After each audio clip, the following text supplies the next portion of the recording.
Hey guys, welcome back today for another video. I'm Nicole. Thank you so much for watching. I would love if you subscribe to my channel. I talk a lot about motherhood, beauty, lifestyle, money, all kinds of topics like that, and just finding simplicity in everyday life. So I'd love if you'd stick around and subscribe. Anyway, jumping into today's video is a topic very near and very dear to my heart and my wallet, and that is baby products I regret buying.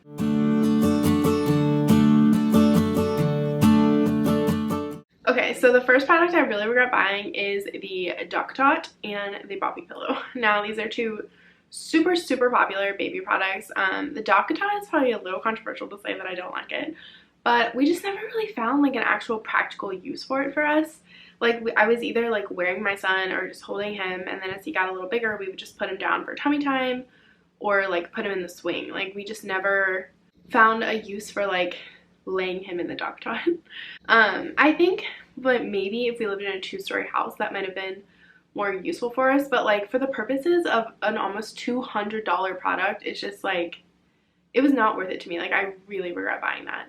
And then the Boppy Pillow I primarily bought for breastfeeding, but I prefer just to use a regular pillow or just to hold him. Like, it just wasn't very like supportive. I think a lot of people like the My Breast Friend pillow better. I've never tried that, so I don't really know, but I just feel like as useful as the Boppy Pillow seems like it would be, it just wasn't something that really worked for us. And for something that's like $40, I feel like it needs to be useful, you know?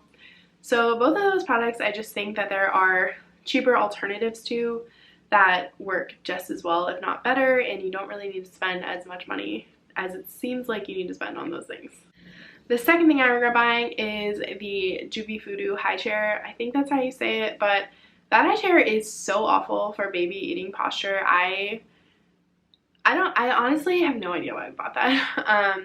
Because what I really wanted to buy was the Stoke Trip Trap high chair, and that's really popular in like baby-led weaning groups for how it helps your baby sit in the chair with their hips and knees and feet all aligned and gives like foot support. Just sit in the best posture possible for eating. And this high chair just did not really support that, and we used the IKEA high chair instead because it's only like $25, and we like to have our son sit at the table with us. The IKEA high chair is like a much cheaper alternative to something like the Stoke, as long as you put a footrest on it. We got ours from Baby Goods, and that works extremely well. Yeah, I just regret not doing a little more research on a high chair. And I think that for something that is so important that your child is using like 3+ times a day if they're eating their snacks in their high chair too, that it's really something that you should invest in and do a little more research on before dropping over $100 on something. The next two things I really regret buying are things I don't have anymore, but it is the Fisher-Price Rock and Play and the Fisher-Price Sit Me Up. And the Rock and Play I regret buying. Well, my friend bought it for me off of my registry, but I regret getting that because one, it was recalled soon after my son was born, and two, he just never really liked it. And it was something that I feel like a lot of people recommend because you can just set your baby in it and it kind of rocks, and then like it's just a place to set them down. I mean, that's basically what it is. It's a baby container. My son just didn't really like it. Like, he wouldn't sit there for very long in it, and I mean, it's not like you can really know that before you have a baby. Like, all babies kind of prefer different things. I don't know, I just regret it because we didn't really use it. And the same with the Fisher-Price Sit Me Up.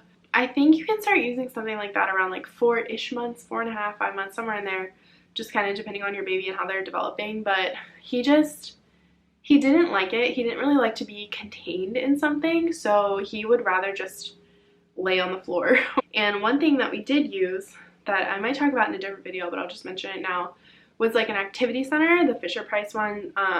He really liked that, and he would play in that for like 20 or 30 minutes. And then as he got a little bigger, we got a bouncer, so we could have it in 2 separate areas where we spent a lot of time. And he really liked both of those things. We got a lot of use out of them, even though they're bigger. So I don't know. I don't think that you necessarily need, like, you don't need all of these types of baby containers and baby seats. Like, maybe don't buy them until your baby is a little bit bigger, until you might use them.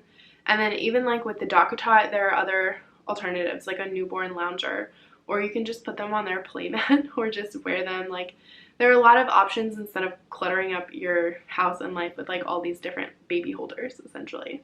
Another thing I regret buying is a ton of bottles. So I nursed my son for several months, and then I mostly just exclusively pumped for him for 15 months. But when he was smaller, I was producing like a ton of milk, and I didn't really have anywhere to put it. So I was freezing milk, and we were just running out of bottles, and I didn't want to just get rid of it. So we just kept buying bottles to like put milk in. And it was simple because then I wasn't like stressing about washing bottles constantly because we didn't have clean ones. But at the same time, it's like you can put your bottles in the dishwasher. You can, you know, I mean, hand washing them is kind of annoying, but it's really doesn't really take that much time. And now we just have all these bottles that I'm not really sure what to do with. They're just sitting in storage. And we switched bottle systems from the Dr. Brown's bottles to the Kindy bottle system when he was around 4 months old. So the Kindy bottle system has like way less parts to it, which is really helpful. But now I still have all my Dr. Brown's bottles that, I mean, I'm going to keep them for a future baby, but it's just a lot to store. And really just one thing I guess to keep in mind is like not buying more than what you need, and maybe like one extra if you're the kind of person who wants like one extra. On top of that, we also bought glass bottles, the 8-ounce Dr. Brown's glass bottles, and those were so heavy that they were kind of annoying for us to hold up to feed him, and then it was like he couldn't really hold them up himself, and I was kind of scared to let him hold them as he got bigger and could hold his own bottle. So we didn't really use those either. So if you want to buy glass bottles, I would consider buying the smaller glass bottles and maybe just getting one or two, testing them out to see how they are. Another thing I regret buying or asking for, ending up with, is actually a bunch of like baby body products. So like lotions or body wash, shampoo, those kinds of things. Like in reality, you're not actually washing your baby that frequently. It's just like they don't need a bath every day, so they don't really get one every day. And even now that my son is older, he's 15 months old, but his doctor only wants us to give him a bath like 2 to 3 times a week because it's like the water dries out his skin. So you just don't really go through it like that quickly. And then you can end up with like a bunch of bottles and hordes of like lotion and body wash that's going to take you forever to go through. So really, I would just grab one bottle of something that's like fragrance free, doesn't have any like extra things added to it, that's really gentle, and just use that. And then if you do have skin issues or like there's a reaction or something, you could try something else or ask your doctor for a recommendation or something. But like you just don't need to try like 50 different brands. Like it's just not necessary. Another thing I regret buying that I don't think a lot of people do regret buying, but it's something I regret buying, was Velcro swaddles. So like the Halo sleep sacks and like all those different sleep sack things that companies sell, we just never like used them. Like we had, I think, 5 of those swaddles that we had outside of, because we also used the snoo. So keep in mind that we also had the sleepiest swaddles from the snoo that my son slept in overnight when he slept in the snoo. But backing up, we primarily used swaddle blankets. And I know it's like, oh, swaddle blankets, they're so hard, they're so much work, but actually like the swaddling technique is really not that difficult. And once you do it a couple times, it just comes like completely second nature. Like swaddling him would take like 10 seconds with a blanket, and we could really control the tightness. So I guess if you're using sleep sack swaddles for your baby to sleep in, like in the crib, maybe that's better, because I didn't really like him sleeping in the blanket swaddles. We would mostly swaddle him when we were just holding him or to help calm him down. But yeah, I regret buying those because we never used them. Like they didn't, with the snoo, we just didn't have a place for them in our like regular life. So yeah, that was kind of a waste. Another thing I regret buying is this Tula baby carrier. And it's not, I actually love the print of this. I love the color and everything. And it's not because Tula is a bad brand or there's like anything wrong with this, but I regret it because when my son was small, I primarily just wore him in the Boppy Comfy Fit carrier, which I loved. Like it just snaps at your waist and then you just tie it across your back, and it was just so easy to put on, so convenient. He fit in it perfectly. It was a really great fit for us, and I loved it. I used that carrier so much. And then by the time we needed like a bigger, like more heavy duty carrier, when I tried to put him in this, he was way too hot because it was the summertime. So we were both just sweating because when you have like your baby close to your chest, it's like you're both getting really hot.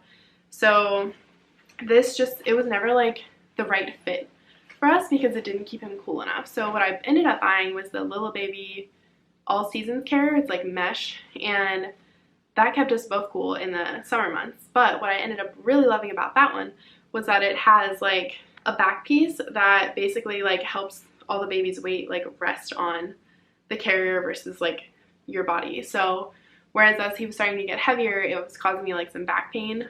But when I wore that one, I didn't even feel the back pain because it was like distributing his weight really well. So I just kind of remember buying this because I think it was like almost $200 and I never used it. I know you can go to different stores like Bye Bye Baby, and I think Nordstrom also has carriers out that you can try on.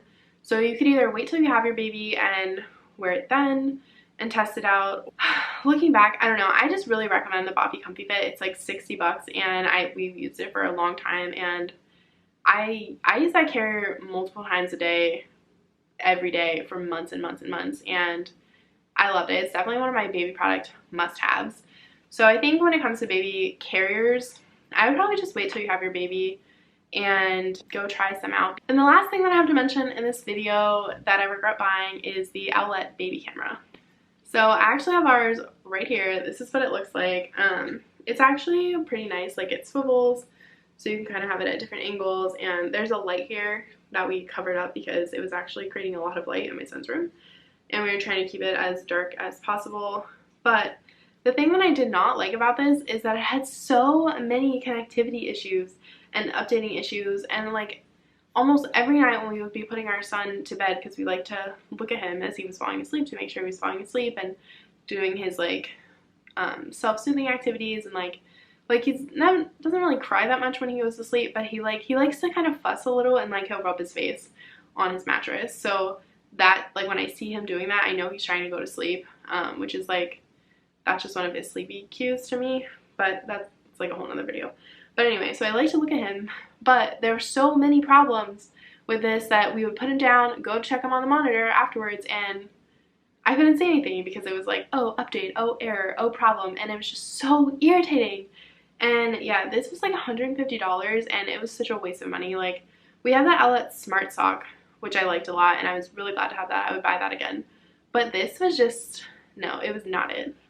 The baby camera that we ended up buying, which we actually ended up originally buying just to travel with, is, I'll put it on the screen here, but I like that one so much better. It's small, it's compact, it's easy to put up, it's like, has a clear picture, like it doesn't have too bright of a light on it. It's just, I don't know, it's worked really well for us, and it was like 60 bucks, and honestly, like, I know a lot of people don't need a camera, but I like it for my peace of mind so I can check in on him and make sure he's okay, especially when he was smaller.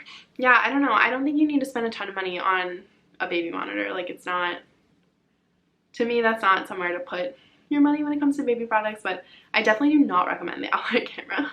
Alright, so those are the baby products I regret buying for right now. Those are mostly like more expensive things, or things you kind of like buy in excess of, but I hope that like my experiences of the products that I regret can help you think a little more intensely about the products that you have or that you might be considering and how they might work for you in your life. And if you love one of these products, like, that's totally fine. Like, I'm so glad that it works for you, and I'm kind of upset that it doesn't work for me because a lot of these things were expensive. But I mean, we're all different, we all have different lifestyles and preferences, and so do our babies, so that's why they make all these products. But anyway, thank you so much for watching. I'd love for you to subscribe, and I'll see you again in my next video. Bye!